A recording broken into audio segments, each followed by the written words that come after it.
Oke, kita lanjutkan ke CPFR ya. Jadi CPFR itu apa? CPFR itu Collaborative Planning, Forecasting and Replenishment. Jadi ini konsep yang dulu dikembangkan oleh sekumpulan industriawan yang sifatnya sukarela atau volunteer di Amerika. Jadi ini perusahaan-perusahaan yang dia produksi dan perusahaan-perusahaan yang jual produk. Kemudian dia ini kolaborasi atau collab di level planning, di level perencanaan. Jadi planning itu bagaimana? Yaitu planning itu rencana ya. Jadi berbagai pihak ini lakukan planning bareng-bareng, kemudian forecasting dia ngeramal, menentukan angka ramalan permintaan, lalu dia replenishment.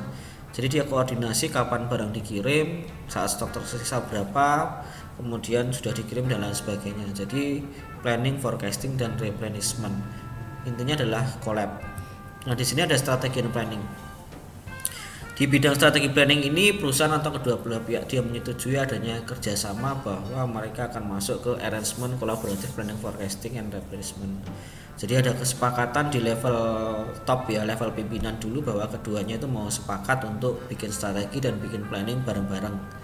Nah kemudian mereka join forecast, masing-masing pihak mungkin akan buat forecasting sendiri-sendiri dulu, mungkin 6 bulan sampai setahun ke depan. Kemudian kalau udah sepakat dengan pihak lainnya mereka lakukan perundingan ya bagi angka awalnya. Jadi bisa nggak angka awalnya itu terlalu beda jauh apa enggak, mereka akan lakukan di situ perundingan. Nah kemudian ada eksekusi, itu adalah fase replenishment proses. Replenishment proses ini artinya terkait dengan pabrik itu kirim barang ke pelanggan, pabrik kirim ke toko atau ke retail.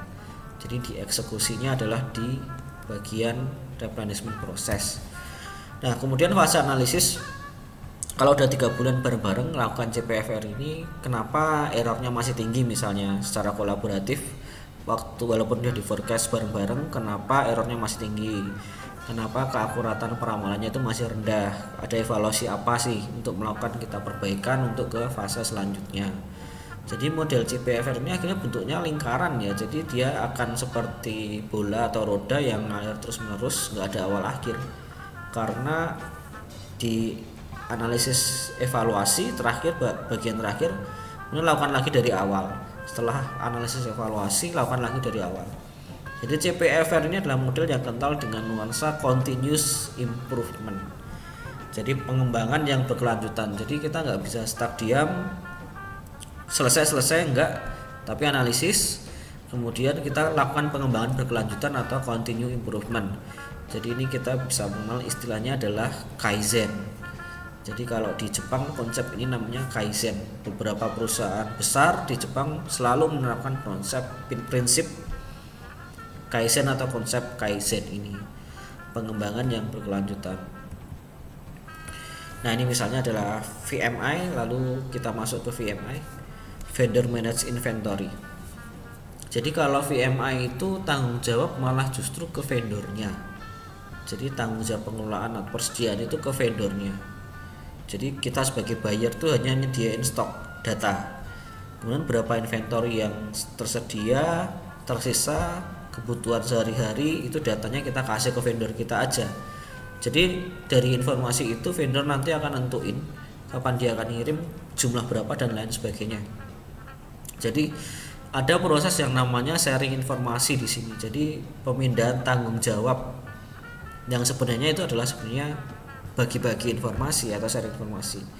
Jadi data yang selama ini nggak bisa dilihat oleh vendor kita, perusahaan kita, misalnya vendornya adalah pabrik lain ya, yang dia nggak punya akses ke data penjualan yang ada di store kita atau di toko kita, ini dia bisa dapetin data itu. Jadi vendor bisa mengatur dengan lebih bagus, jadi peningkatan responsif. Kemudian jadi esensinya itu bisa lebih reaktif ya, lebih respon terhadap kebutuhan pelanggan dengan cara sharing informasi tadi. Nah, jadi keputusan itu pindah dari buyer kepada vendor. Nah, itu tadi kita ngomongin masalah informasi yang dibagikan ke vendor. Kemudian kita lanjutkan ke masalah transportasi sekarang. Nah, ini yang sangat penting. Transportasi yang tradisional ada yang modern. Tradisional sekarang direct shipment, intermediate storage sama cross docking. Yang modern ada cross docking, value added service. Nah kita akan bahas satu-satu ya hari ini. Direct shipment, direct artinya langsung. Ya artinya truk langsung dari pabrik bawa barang mandek di toko atau berhenti di toko. Cocok untuk produk-produk fresh, daging, buah-buahan, sayuran. Tapi skala ekonomi tidak akan kita capai kalau volume pengiriman itu gak memenuhi kapasitas truknya. Misalnya kita ngirim berapa kilometer, truk cuma keisi separuh, kan biayanya sama tuh. Harusnya kan full capacity ya, ngirim langsung gitu. Jadi biayanya akan lebih rendah karena barang yang dikirim lebih banyak. Nah itu skala ekonomi atau scale ekonomi. Kemudian intermediate storage. Intermediate storage ini barang nggak langsung ke toko, tapi masuk dulu ke gudang atau ke warehouse atau ke DC, distribution center.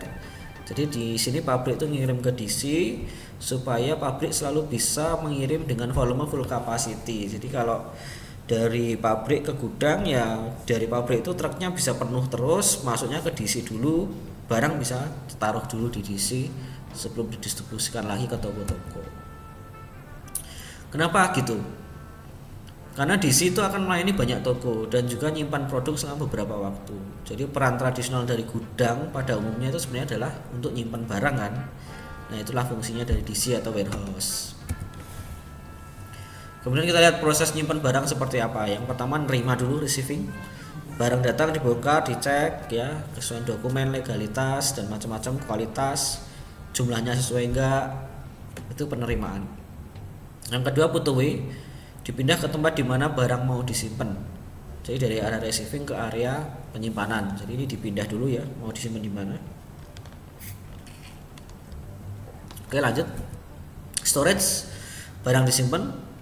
Nah biasanya pakai rak ya, atau kalau dikasih di lantai disebut namanya floor stacking. Ditumpuk di lantai. Ya ditumpuk-tumpuk tergantung jenis barangnya. Taruh aja di lantai kayak gitu. Kemudian yang 4 picking, barang itu diambil ya, kemudian dianterin ke pelanggan karena ada permintaan. Loading masuk ke truk, shipping dikirim. Nah ini proses sebuah barang itu gimana bisa sampai ke tangan kita nih, sampai ke tangan pelanggan. Nah kita lihat analisis biaya sekarang.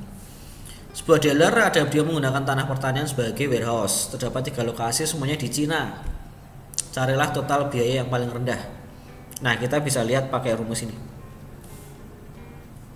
Biaya tetap, biaya variabel, biaya transportasi itu biaya total ya tiap bulan. Sementara volumenya ada 800 unit per bulan dan kita bisa lihat 3 kota ya di Cina tadi, Hangzhou, Taiyuan sama Hunan. Nah sekarang teman-teman kita hitung, coba dihitungin, coba manakah yang costnya paling rendah sekarang. Coba kalian lihat, kalau kalian hitung bisa nggak? Nah, dengan rumus tadi ya, cara ngitungnya gampang kok. Nah kita lihat bahwa di Hangzhou itu 26.200, di Taiwan 29.500, di Hunan 27.800. Kesimpulannya ini tadi kita masukkan rumus yang tadi ya, kalian tinggal tambah sama kali aja ya, nggak perlu diajari lah ya, udah cuma gampang banget kok ngitungnya. Kesimpulannya adalah tinggal apalin rumusnya aja ya. Kesimpulannya Hangzhou itu dia punya total terendah untuk volume bulan ini.